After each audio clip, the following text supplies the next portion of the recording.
Welcome back to Building and Breaking, where we talk about how brands are built, trust is broken, and what salon owners, hairstylists, creatives, and pro beauty brands can learn. I'm your host, Nina Kovner, and today we are talking about Gap, a brand that, talk about iconic legacy brands. They ruled the world and they lost their way. And they are now doing something pretty fucking cool. They are reclaiming who they are in such a beautiful, energetic, nostalgic, exciting way. And this Gap was not on my original list of brands when I decided I was going to do the Building and Breaking pod. However, they caught my attention. I don't know, it was probably like maybe 6 or so months ago. And I'm like, something's definitely going on at Gap. Because again, as a brand strategist, I notice these things, right? And it's a brand that I loved. I grew up with as a kid, being from Southern California, even though they were founded in Northern California. That definitely was a California brand.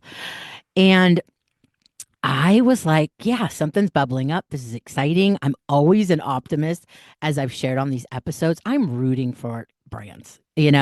So Gap is one of those that I definitely am rooting for. So, I've been feeling all these kind of good feelings and excitement around.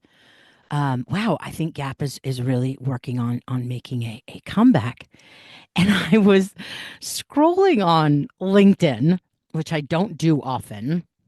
I was scrolling on LinkedIn, I don't know, a few months ago, and I realized that Gap's new CEO, Richard Dickson, was a classmate of mine at UCLA. And the minute I saw that, I'm like, okay, now this makes sense. When I met Richard, he was climbing the ladder, already in a big position, but climbing the ladder at Mattel. And I remember so many conversations we had in class about Mattel and the Barbie brand and, all these things. And I really looked up to Richard, as a marketer, as a leader, as a strategist. And that was back in 2005. So that was a long time ago. So the minute I saw that Richard was appointed CEO in 2023, I'm like, you know what? Gap is in such good hands. And, ever since I kind of discovered that, I can just tell you that it is uh, so obvious to me that they are in good hands. But let's go back. Let's go back for a moment and talk about kind of the Gap that maybe you knew or your parents knew. Shout out Gen X. But, when we look at the 90s or even the early 2000s, Gap wasn't just a place to go, get some casual clothes or whatever. It was really iconic. It was a cultural force. Like the campaigns that they did, the Gap hoodies, the khakis, the joy, the music, the vibes, right? And if you are someone that has studied marketing or studied brand strategy, um, at the time, back in those days, there was the CEO, Mickey Drexler. And he was really known kind of as the marketer's marketer, the brand strategist. And he was known as the king of retail. And he made such a significant impact at Gap and many other brands over his career. But it it, there are many brands that can turn what is such almost can be seen as a commodity type product, a pair of jeans, a t-shirt, a hoodie. I mean, come on, those can be found everywhere. But it was really he and his team's genius. They were so clear on the brand story and really just took that to a whole new level. Now, we can also look back and think about other campaigns from other brands that were happening at that time. Of course, we can look back at like the Apple campaigns, the was a 1984 campaign. We can look at the iTunes campaigns. I mean, they were all very innovative and creative at the time. And the Gap brand grew significantly during that time. I mean, significantly. And what also happens, and we have talked about this on so many episodes of Building and Breaking, is they grew so much and they got distracted. They got really distracted because that success, and this is such a tale as old as time. We see these stories repeated over and over and over again, not just in big business, but even salons. I've seen it happen over my 4 decades in this industry. It's like, oh, I want to have a second location and a third location and a fourth location. And multi-location salons are awesome. Multi-location businesses of any kind are awesome if you have clarity of your brand first and foremost. You have systems, you have leadership, and something that is replicatable, and keeping those brand promises with that, with that expansion. But sometimes it just blows up. More often than not, it blows up. And what happened with Gap Inc., which hurt the Gap brand, was this overexpansion. And whether it was Banana Republic, Old Navy, all the different all the different concepts they got involved in, it really hurt them, and while that was going on, malls were kind of, starting to slow down, and everything just became the same. I call it the sea of sameness, where you lose your differentiation. And a lot of your differentiation as a business comes in your brand promises, right? Comes in your brand promises. So when we start to lose differentiation in this sea of sameness, then what usually comes next is a loss of customers or clients, because there's no longer differentiation. Then we maybe become more price sensitive.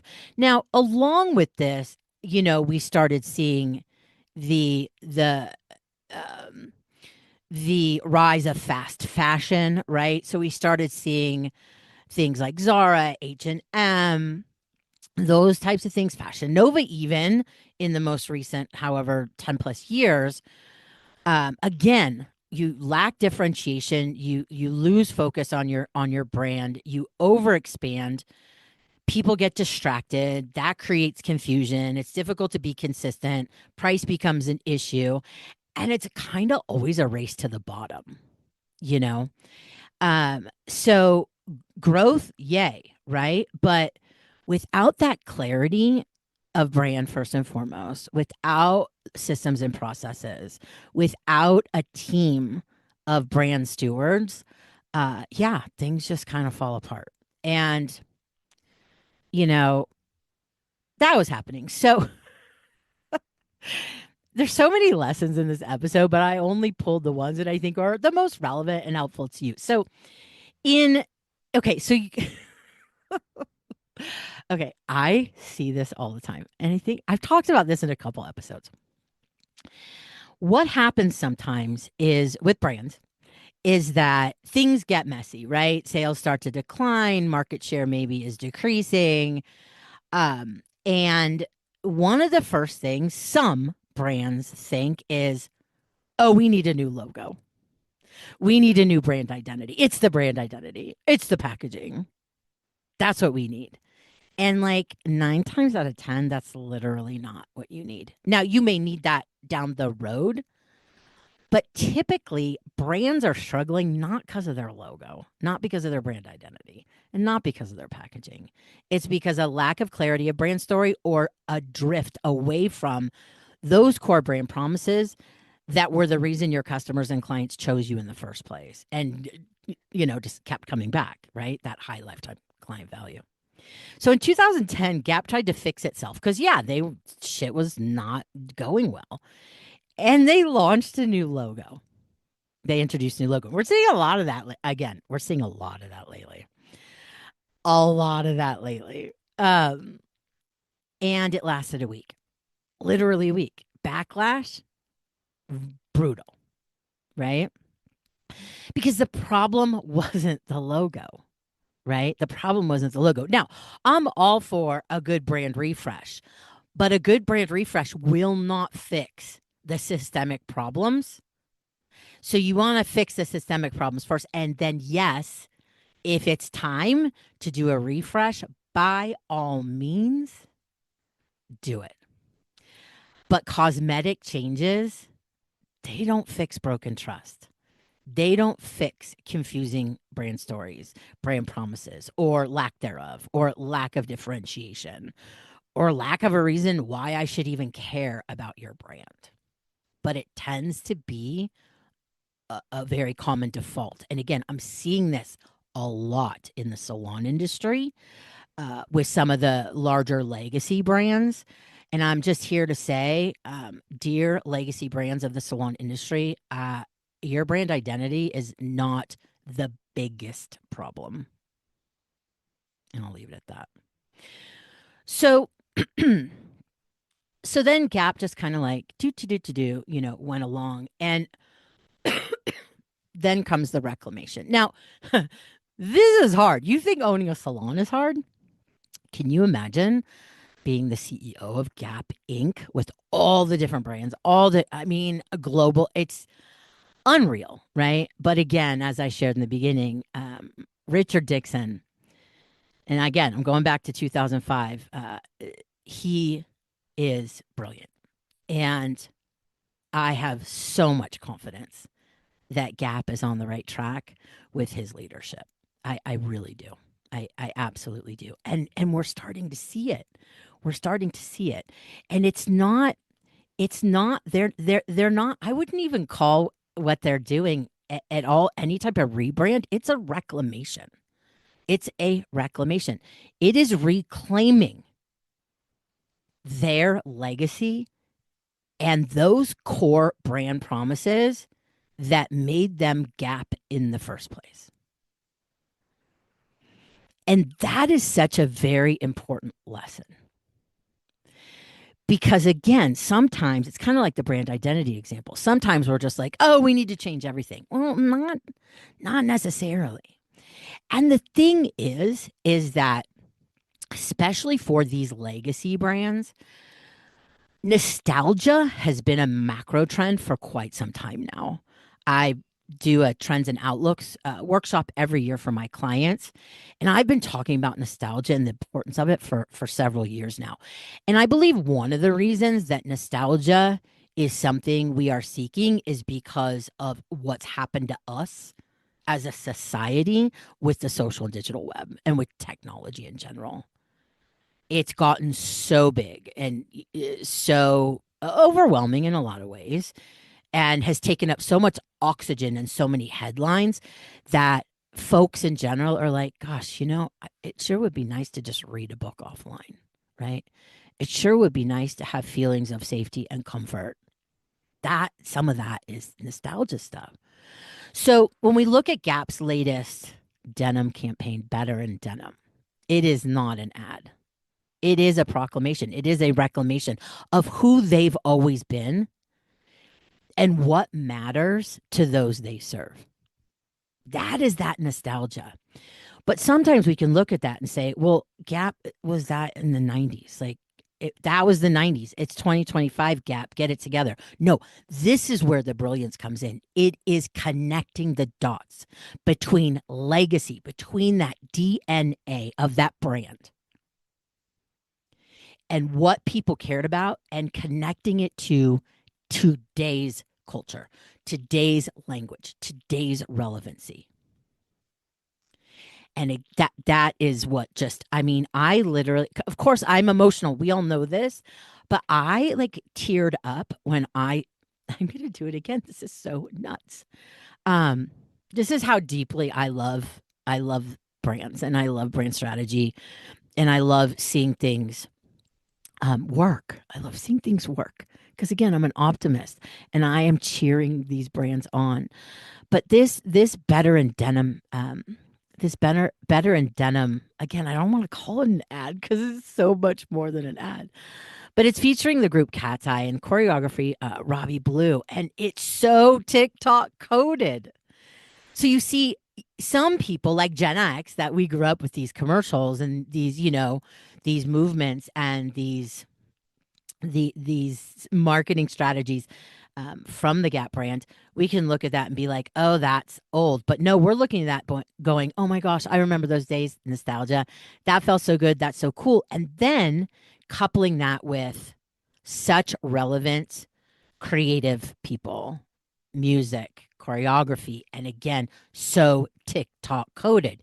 It was designed for co creation, which is today, which is the way things work today, 2025. So you've got nostalgia meets social and digital discovery, millennials, Gen X, and then Gen Z, Gen Alpha coming together and recreating these dances. That's what's happening. And that is what makes it relevant today. So, almost always, the most powerful evolutions of a brand are really a reclamation of original core brand promises, right? Remembering why clients choose you in the first place. And it's usually about your core original brand promises and not some viral out of context advice of the moment. Gap is showing that the Gap brand is showing that legacy doesn't mean going backwards, you know? It means carrying that legacy forward and making it relevant again. And that I love. And, I talked about this in a couple episodes, too, off the top of my head. Starbucks and Red Lobster both drifted, right? Both fell apart due to distraction and overexpansion, right? And both brands' comeback stories today are about going back to those core brand promises. I mean, that's a lesson right there. It's a huge lesson right there. Why are they all going back to the original? The ones that I've talked about on this pod. There's a lot to learn there. It's easy to get distracted. And we talk about consistency building trust, and that consistency doesn't have to be boring. We talked about that a lot in the In and Out episode, you know, Trader Joe's episode. So, your brand identity, your logos, your fonts, your colors, your aesthetic, that's usually not the first place to look, even though I know it's tempting. It really goes back to brand story and getting clear on that.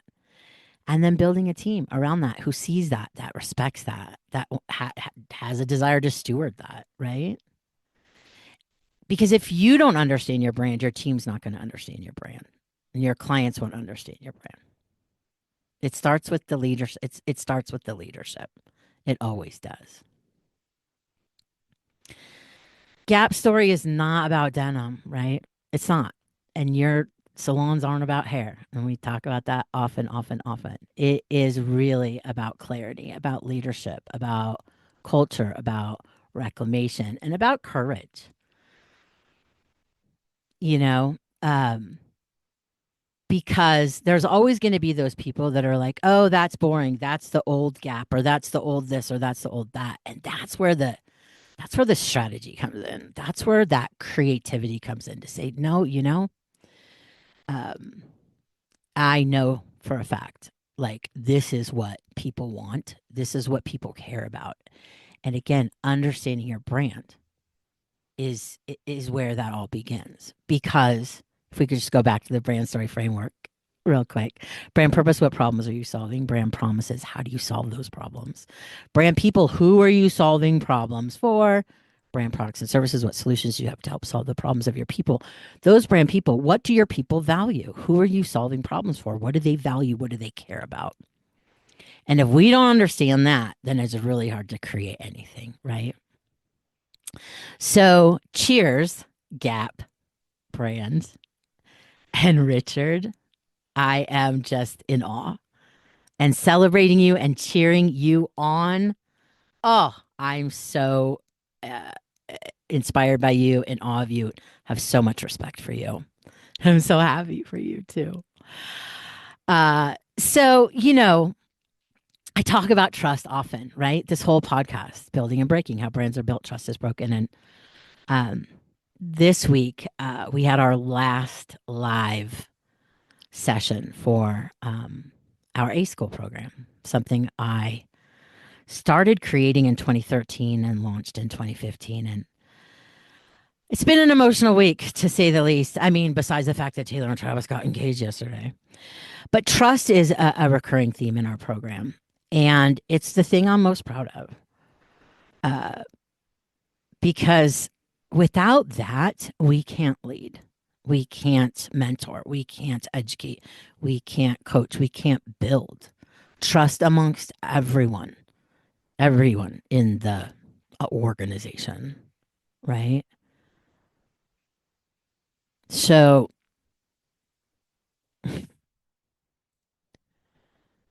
trust. It always comes back to trust. And one of the things that really made my heart just explode with happiness is that our A School members decided that they want to keep our Facebook group open. That's how much they trust and respect each other. That's how much value sits in the program. So even though the program is closing in its 11 and a half year, iteration, it is not ending. And I'm so looking forward to being not the leader of A School, but but a member. Uh, it's been an incredible 11 and a half years. And I know there's a lot of A School members that listen to this podcast. And I know I've said it a million times. But it truly has been an honor, privilege, and joy of a lifetime. It really has.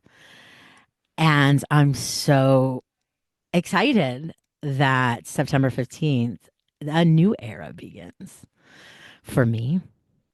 And that is with Mentored, a way for me to help thousands more people with accessible, affordable, and actionable work, meeting our community where they're at on Instagram. I'm stoked. I can't wait to share more details with all of you. I'm going to be off next week after 11 and a half years being online every day, serving our A School community. I'm going to take an actual full 7 days off the internet for the first time in 11 and a half years.